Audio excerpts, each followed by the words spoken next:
Okay, what is Peter Dunn's good point for this episode? Okay, my good point is the first time I've been able to do this. JOJOPYUN had a fucking good week this week. And look, okay, so going back to the tier list point, okay? So I saw a preseason tier list that I think it was Finn did on the broadcast where he had JoJo 7th, right? And I think it is acceptable. I think it is acceptable to put JoJo 7th, right? Like he put, so obviously I think it was, his tier list was like Vladdy, Caps, Humanoid Nuke, Sayak, and then JoJo, right?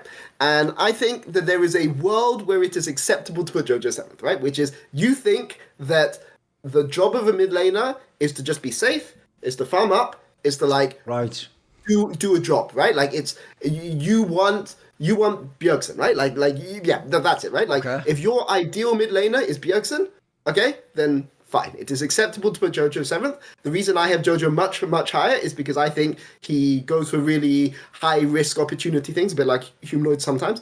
And because they're like playing to the limits, they get caught, right? And then it looks really stupid. But if you are somebody who thinks that a mid laner's job is to take zero risk, and every single mistake you make as a mid laner means that you are like damned for the entire game, then fine. You know, maybe you should have put him 8th. Maybe you should have put Larson ahead of him as well, right? But like but for me, the thing about these tier lists is if you put him 8th and he has a performance like he's had this split, and I don't just mean against Heretics, I mean against G2 and Koi, where he has been the best or the second best player on the team after Mirwin, then you have to give him credit, right? Like if you put him low on the tier list, you give him credit when he does well. If you put him high on the tier list, like Alvaro, who I'll talk about in a sec, and Alvaro does badly, you go and flame him, right? And I would say that given what happened in the first split, where Jojo was so inconsistent, I'm really, really happy to see this. I think there's still some issues. Right now it's Yone, Talia, Azir. Show me something else on something that isn't one of those 3 champions. Victor as well, fine. Although Victor, you can't really do that much on Victor, but yeah, sure. Like you're relying on the team and you follow up, but yeah.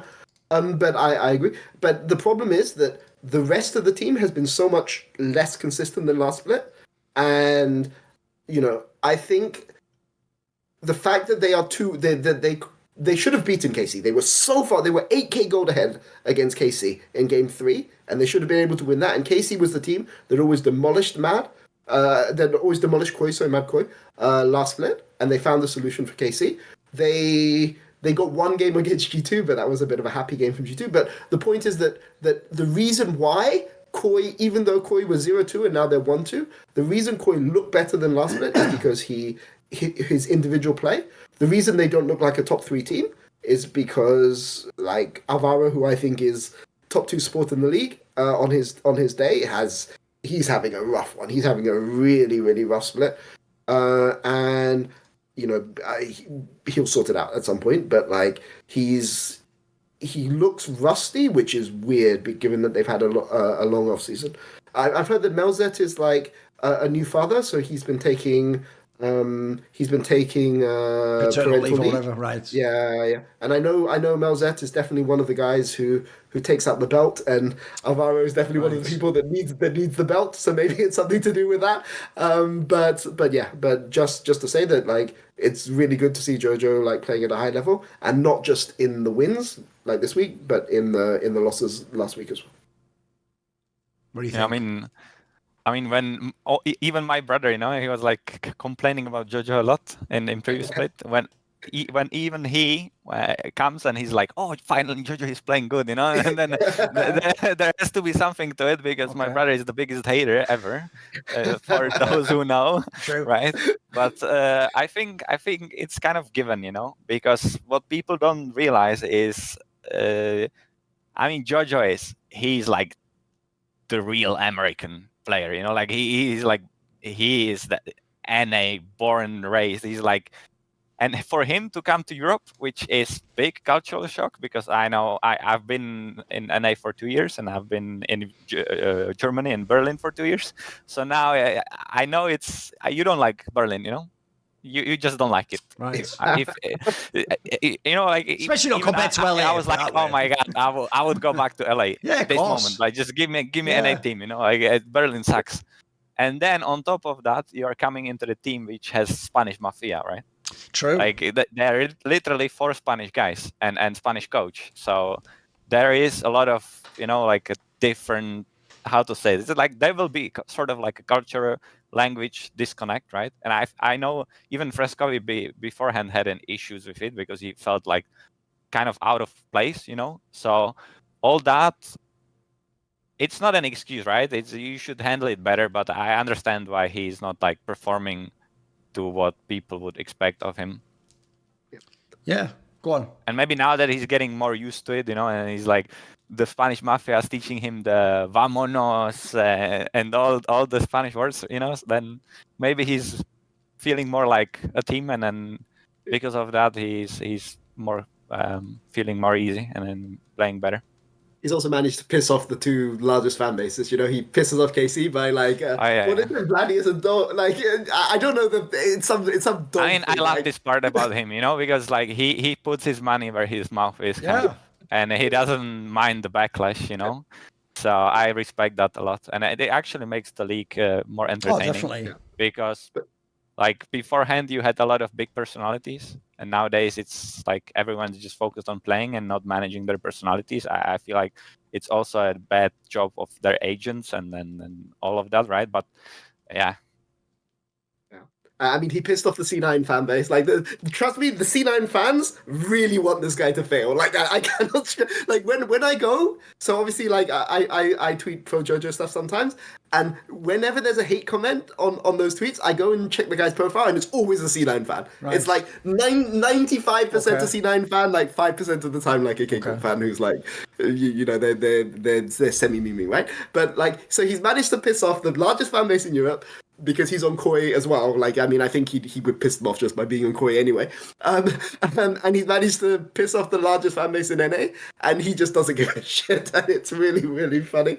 But yeah, I appreciate people who can handle it and also who know when to like get off social media, right? But the weird thing to me is I've never seen him apologize for it. And at the end of the last split, like when they lost in playoffs, he did an apology tweet, right? Basically saying that, I didn't do enough.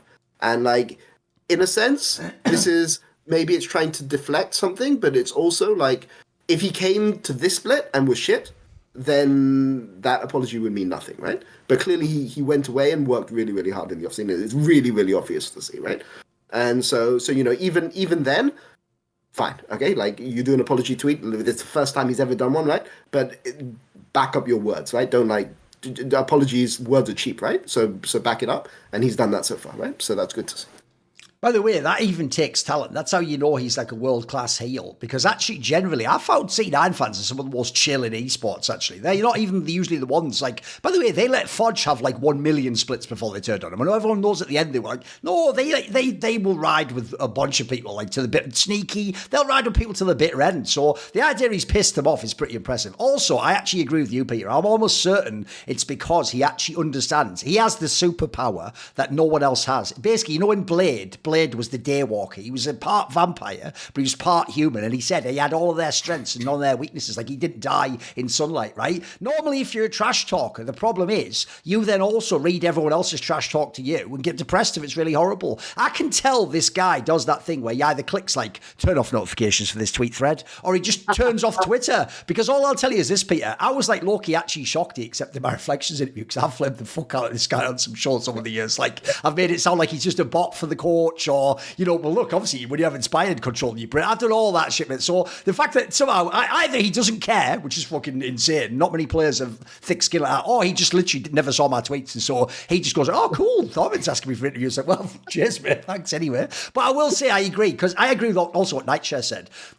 What's funny is, this is like I get to live my dream I always had, which was, if they've ever had similar money, I always did want Doublelift to just come to LEC. I always thought, bro, imagine how sick that would be, because he is also like just like classic American player, like star player mentality, talking big games, saying everyone else is trash, but you have to like be good enough to make that work. If you're not good enough, it doesn't work, by the way, when you do that trash talking. Like, you look silly, like when Super did it originally, and he wasn't the best fucking ADC in the world. So I think but the problem is, though, when he was doing badly, I can't lie, Peter, it was easy to hate on him because you could just think to yourself, much like Doublelift when he had his dad seasons, you go, well, yeah, you got the mechanics, you obviously go for it. But like with Doublelift, I used to say, like, right, this guy will make some stupid positioning errors as like fucking ADC, by the way, the cardinal sin. So it's like, you know what, get a genius and put him next to him in the lane. Get fucking Core JJ, pilot his brain, Jouster, get fucking Afro. Like, I noticed you always had to have these people. So I thought the same thing. It was like, right, so he had Inspired before, now he's get all your, that's who's going to pilot this guy's brain, and then he's just going to be the fucking hands. He's going to be the real steel rock'em sock'em robot that'll just go out and fight. But I'll tell you what, when it actually does work though, have you noticed how Koi goes from being like fucking, I don't know, like sixth best team to like instantly they're like competing for third again? Like, it showed this guy is like the bellwether player in their team. If he plays well, they have got a chance to do everything. If he doesn't, then it's like the chances doesn't exist. Yeah. Like, you can see how they've built the team up, but I think he's done a really good job in that sense. Yeah, I actually agree. Also, by the way, the joke there about Finn saying that, it's like, oh really, Finn, would you mega all-time coin flip one trick fucking top laner? Oh, would you like a really consistent mid laner that just farms with you and not goes for players? Yeah, no shit. It's like you said, Peter, that's how you know Larson's in really bad form. This motherfucker would have had, like, by that logic, you would have had like Nuke and Larson above like Humanoid or something, you know, because he's just thinking how he wants to play the game. I get it, Finn, but not everyone else has a team like yours, mate. I mean, I think that tier lists, you when you see somebody do a tier list, don't think of it as an objective truth. Yes. Think of it as a way of revealing what that guy values. Yes, what their preferences are. Yes. I know everything about Finn just by like seeing that tier list. Yes. Because he values like the really, really stable people. Like, I think he had Nuka 3 and like and things like this, right? So you can tell that that's what he's looking for in the mid lane. Yes, absolutely. The joke is he's one of the only people who would be on my side and agree that Froggen was better than Expect here. So enough said on that one. Right, also, I do actually think a low-key point that actually Nitro brought up that's underrated is the fact of, like, the other thing I'll give him mad balls for is if you've lived in fucking, by the way, he comes from Canada, if you've lived in fucking LA with all the weather and all the fucking food scene, by the way, I won't go in and bitch it, but it's also a great place for fangirls and to meet people and stuff and have a social life. A lot of people don't want to go to cold, rainy Berlin with internet fucking interruptions and then like, Sunday, I'm hungry. Well, bad luck, all the shops are closed. Like, mate, people don't want that. Like, there used to be a thing back in the day. I'll tell you, this is why you won't ever see Blippo back again, guys. Everyone would go, why don't Blippo and Froggen and Bjergsen and Jensen come back to Europe? You can just ask them and they'll just tell you before anything else. Like, oh, I live in LA now, I get paid fucking millions of dollars. Like, what are you talking about? Why would I ever go back? Like, no, I'm actually trying to get a green card and stay here forever. Like, that's a real factor. It's why, by the way, I actually think an underrated thing in football is the Premier League can get a lot of good players because of money and very good teams. If you ever notice, Peter, a lot of the really amazing South American players, even if they come to Premier League for a season or two, you know they're going to go to La Liga because that's the same climate that they want to have again, like the fucking culture, the fucking nice warm weather, driving sports car. They don't want to live in fucking Watford or something. You know what I mean? Just look that up if you're not from the UK. They don't want to. By the way, spoiler, it's why one of my local teams who I was from was Newcastle. It's really hard to get people in Newcastle, Peter. It doesn't matter how much Saudi money you have. They don't really want to live in Newcastle. You know what I mean? I don't blame them. It's a hard sell. It's not the same as fucking Madrid. There's a bit of a difference between those two. So that's a real factor. It actually shows, by the way, Jojo also has fucking balls that he's willing to give all that up and go, I'm going to test everything. And by the way, not just C9 fans, obviously loads of EU fans want him to fail. They want to be like, oh, see, your region just fucking sucks and it's the feeder league, you know. So this guy clearly has like massive fucking ambitions to come here. Yeah. Yeah. Are you a football fan, Nigel? Not really. So I don't fully grasp your references. But I mean, I'll just say it as it's say from my perspective, right? Okay. I would go work in NA for less money than in Europe, just simply because of the lifestyle, and that's the harsh truth, right? So. Yeah. What sports do you play in Czech Republic? Some shit like wife throwing or something. What's the main sport? No. I mean, in Czech, you're just it's called brawling, I guess, because you're just going to drink beer and then fight people. But you meant brawling? I actually thought Peter he meant bowling. He means just like you go drink and beat each other up. Okay, fair enough. It's similar, very similar. So basically, your main sport is Fight Club. Well, fair enough. Okay. Yeah, Fight Club. I think it's ice hockey and soccer, right? Oh, that makes sense. Yeah, ice hockey would be the one. I hadn't thought of that one. Yeah. That's true. And the Elves have a pretty decent team in ice hockey, if you don't know. Right. Well, I think that's pretty good, though. Yeah, right. I'll go to see more cool, funny, interesting clips based on topics from my content. Well, subscribe to this channel then, or, be a pleb and don't.